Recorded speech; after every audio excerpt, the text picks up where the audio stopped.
હું વિધવા હતી. મારો એક નાનો દીકરો છે.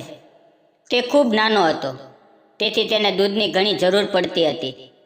તેની માટે હું દરરોજ એક દૂધવાળા પાસેથી દૂધ લેતી હતી. દૂધવાળો દેખાવમાં ખૂબ જ સુંદર અને હેન્ડસમ હતો. જ્યારે પણ તે આવતો, મારો દીકરો રેગતો રેગતો તેની પાસે પહોંચી જતો અને તેની સાથે રમવા લાગતો. મને તેનો સ્વભાવ ખૂબ પસંદ આવવા લાગ્યો હતો. અમારી નજરો પણ ઘણી વખત એકબીજા સાથે ટકરાતી. એક દિવસ ખૂબ જ જોરદાર વરસાદ થઈ રહ્યો હતો. સાંજ થઈ ગઈ હતી. તે દૂધ લઈને આવ્યો. તે વરસાદમાં ભીંજાઈ જવાને કારણે મેં તેને અંદર આવવા માટે કહ્યું. ત્યારે તેણે મારો હાથ પોતાના હાથમાં લઈ લીધો. નમસ્કાર મિત્રો, મારું નામ સંગીતા છે. મારી ઉંમર 29 વર્ષની છે અને હું એક વિધવા સ્ત્રી છું. એક સમય હતો જ્યારે મારી જિંદગી ખૂબ જ ખુશહાલ હતી. મારા પતિ મને ખૂબ જ પ્રેમ કરતા હતા અને હું સંપૂર્ણ રીતે મારા ઘરમાં આનંદથી રહેતી હતી. પણ કિસ્મતે મને ખૂબ મોટો ઝટકો આપ્યો.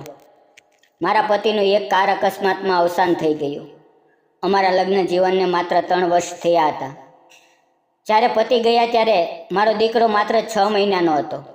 અમારા ઘરમાં સાસુ સસરા નહોતા, માત્ર હું અને મારા પતિ જ હતા. પતિના જતા જ ઘર પૂરેપૂરું ખાલી થઈ ગયું. હું તૂટી ગઈ. મારો દીકરો બહુ નાનો હતો, તેથી હું બહાર જઈને નોકરી પણ કરી શકતી નહોતી. ઘરમાં જે થોડા ઘણા દાગીના અને બેંક ખાતામાં પૈસા હતા, એના સહારાથી જ ઘર ચલાવતી હતી. પણ હવે હાલત ખૂબ ખરાબ બની ગઈ હતી. મારા માતા પિતા પણ વૃદ્ધ હતા, તેથી વધારે સહાય મળી શકતી નહોતી.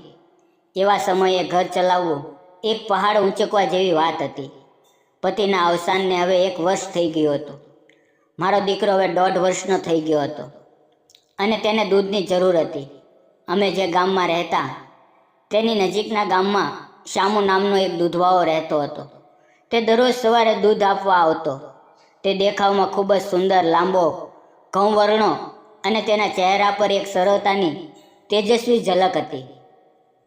એની આંખોમાં એક ખરાખરીની ઈમાનદારી દેખાતી હતી. જ્યારે પણ શામુ દૂધ લઈને ઘરે આવતો, મારો દીકરો રેગતો રેગતો તેની પાસે જતો. શામુ પણ પ્રેમથી એને ઉંચકીને પોતાની છાતીથી લગાવી લેતો. ક્યારેક તેના ખંભા પર બેસાડતો અને ખૂબ જ પ્રેમ આપતો. અમારી વચ્ચે નજરો ઘણીવાર મળે છે અને એ નજરોમાં કંઈક વિશેષ ભાવના હોય છે. એક દિવસ એવું બન્યું કે શામુ દૂધ આપીને જઈ રહ્યો હતો.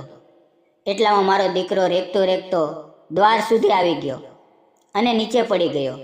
તેના માથા પર ઈજા થઈ અને લોહી વહી રહ્યું હતું. હું ત્યારે રસોડામાં ભોજન બનાવી રહી હતી. શામુએ તેને પડી જતા જોઈ લીધો અને તરત જ દૂધનું કેન અને સાયકલ છોડી દીધી અને દોડીને મારા દીકરાને ઉઠાવ્યો. તેના માથા પર લોહી વહી રહ્યું હતું. હું પણ દોડીને બહાર આવી અને આ દ્રશ્ય જોઈને રડી પડી. શામુએ મને શાંત કરતા કહ્યું, તમે ચિંતા ન કરો, હું સંભાળી લઉં છું. તેના માથા પર બાંધેલો રૂમાલ કાઢીને એણે મારા દીકરાના માથા ઉપર બાંધ્યો અને પછી બાળક મને આપીને કહ્યું, તમે સાયકલની પાછળ બેસો. તે ઝડપથી સાયકલ હાંકીને અમને હોસ્પિટલ લઈ ગયો. હોસ્પિટલમાં ડૉક્ટરે જોઈને ડ્રેસિંગ, ટાંકા, ઇન્જેક્શન બધું થયું અને દવાઓ લખી આપી. શામુ દવાઓ લાવ્યો અને ડૉક્ટરની ફી પણ ભરી, કારણ કે એને ખબર હતી કે મારી આર્થિક સ્થિતિ કેટલી નાજુક છે. મેં એનો ખૂબ આભાર માન્યો. શામુ અમને ઘરની બહાર છોડીને જતો રહ્યો. એ દિવસે શામુએ મારી ઉપર મોટો ઉપકાર કર્યો. જો એ ન હોત તો હું મારા દીકરાને હોસ્પિટલ લઈ જવા પણ અસમર્થ હતી. પૈસા કોણ આપે? મને ખૂબ દુઃખ લાગતું હતું, પણ હવે મારા દિલમાં શામુ માટે એક નવી ભાવના જન્મી હતી. હોસ્પિટલની આ ઘટના પછી મારા અને શામુના સંબંધોમાં થોડો સ્નેહ આવી ગયો હતો. હવે શામુ માત્ર દૂધ આપતો વ્યક્તિ નહોતો, હવે તે મારા માટે એક વિશ્વાસપાત્ર માણસ બની ગયો હતો. એ દિવસ પછી જ્યારે પણ શામુ આવતો ત્યારે મારી નજર એને શોધતી. એ પણ હવે થોડો વધારે સમય મારા ઘરમાં રોકાતો. ક્યારેક નાનકડી વાત કરીને હસાવતો, તો ક્યારેક મારા દીકરાને રમકડા આપીને ખુશ કરતો. મારું હૃદય હવે ધીમે ધીમે એની તરફ આકર્ષિત થવા લાગ્યું હતું. હું જાણતી હતી કે હું વિધવા છું, અને સમાજ માટે મારા જીવનમાં હવે પ્રેમ કે સંબંધની જગ્યા રહી નથી. પણ એક સ્ત્રી તરીકે મારી લાગણીઓ તો જીવતી હતી ને. હું પણ કોઈના પ્રેમ માટે તરસતી હતી. એની સરળતા, એનો ચહેરો, સહારો આપવાનો સ્વભાવ અને તે મારા દીકરાને જે રીતે પ્રેમ આપતો હતો એ બધું મારા દિલમાં જગ્યા બનાવી ગયું. એક દિવસ શામુ થોડોક મોડો આવ્યો. હું બહાર બેઠી હતી. તેને જોઈને જ મેં પૂછ્યું, શું થયું? આજે કેમ મોડું થયું? એ થોડી વાર મૌન રહ્યો અને પછી એક નાનું સ્મિત આપીને બોલ્યો, એમ જ. આજે તમારું મોઢું ના જોયું એમ લાગતું હતું. એ બોલતા જ મને કંઈક અજીબ લાગ્યું. મનમાં છુપાયેલું કોઈ ફૂલ ખીલી ગયું. એવું મને લાગ્યું કે કદાચ એ પણ મારા વિશે કંઈક અનુભવતો હશે. બીજે દિવસે મારા ઘરમાં લાઇટ નહોતી. રસોડામાં પણ અંધારું હતું. શામુ આવ્યો ત્યારે મેં કહ્યું, માફ કરજો, આજે ઘરમાં અંધારું છે. એણે કહ્યું, તું દીકરા સાથે એકલી છે ને? ચાલ હું દીવો લઈ આવું, તને સહાય કરું. હું પણ હવે એની વાત માની ગઈ હતી. મને શંકા જેવી કોઈ લાગણી રહી નહોતી. મેં હા પાડી. એ દીવો લઈને આવ્યો. રસોડામાં ઊભો રહી એણે દૂધ ઉકાળ્યું, બરણી આપી. એ વચ્ચે એણે મને કહ્યું, સંગીતા, એક વાત કહું? હા કહો, મેં ધીરેથી કહ્યું. એ બોલ્યો, તમારું સાહસ જોઈને મને બહુ આશ્ચર્ય થાય છે. એકલી સ્ત્રી, એ પણ બાળક સાથે, જીવન સાથે લડી રહી છે. મને ખરેખર તમારી બહુ ઇજ્જત લાગે છે. એના મોઢેથી આવા શબ્દો સાંભળી મારી આંખમાં ભીની લાગણી આવી ગઈ. મેં કહ્યું, જીવન તો લડવું જ પડે ને, ખાસ કરીને જ્યારે પાછો વળવા માટે કોઈ પણ ન હોય. એ દિવસ પછી અમારી વાતચીત થોડી વધારે લાંબી થવા લાગી. હું પણ હવે એને જોવા માટે રાહ જોઈને બેઠી રહેતી. મારું હૃદય, જે લાંબા સમયથી તૂટેલું હતું, હવે ધીમે ધીમે સાજું થવા લાગ્યું હતું. શામુ મારી જિંદગીમાં અજાણી રીતે શાંતિભર્યા પવનની જેમ દાખલ થયો હતો. એક દિવસ હું અંદર સૂઈ રહી હતી. મારો દીકરો બારણું ખોલીને બહાર નીકળી ગયો હતો. શામુ આવ્યો ત્યારે એણે એને રસ્તા પરથી ઉઠાવ્યો અને ઘરે લઈ આવ્યો. એણે કહ્યું, તમારો દીકરો બહાર નીકળી ગયો હતો. એની વાત સાંભળીને હું ગભરાઈ ગઈ. જો શામુ ન હોત તો કદાચ મારા દીકરાને કંઈ પણ થઈ ગયું હોત. એણે મારી જિંદગીમાં ફરી એક વખત એક મોટો ઉપકાર કર્યો હતો. એની આવી ચિંતાનો ભાવ જોઈને હવે હું મૌન રહી ના શકી. એક દિવસ મેં એને રોકી જ લીધો અને કહ્યું, શામુ, તે મને જે સહારો આપ્યો છે એ હું કદી નહીં ભૂલી શકું. તમારાથી વાત કરવામાં મને શાંતિ મળે છે. એ થોડી વાર મૌન રહ્યો, પછી સ્મિત કરીને બોલ્યો, મને પણ તમારી સાથે વાત કરીને એવું લાગે છે કે હું પણ કોઈનો છું. અમે બંને એકબીજાના દિલમાં ચૂપચાપ પ્રવેશી ગયા હતા. શબ્દો વગર પણ બધું સમજાઈ ગયું હતું.